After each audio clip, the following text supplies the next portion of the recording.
السلام علیکم۔ ملکوال سے مخاطب رپورٹ۔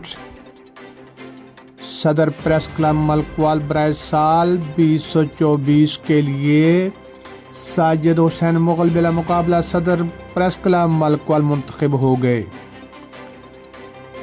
چیف الیکشن کمشنر محمد خالد میکن میڈیا رپورٹ کے مطابق الیکشن شیڈول کے اعلان کردہ مقررہ تاریخ تک صرف ساجد حسین مغل کی درخواست برائے صدر موصول ہوئی۔ اس طرح ساجد حسین مغل بلا مقابلہ صدر پریس کلب ملکوال منتخب قرار پائے گئے۔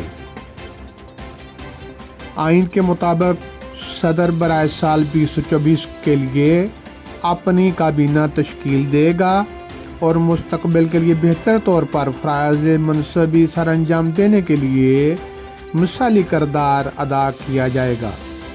محمد خالد میکن، حاجی محمد ثاقب، چودھری ارشد صدیق اور دیگر ساتھیوں نے نو منتخب صدر ساجد حسین مغل کو مبارکباد دی۔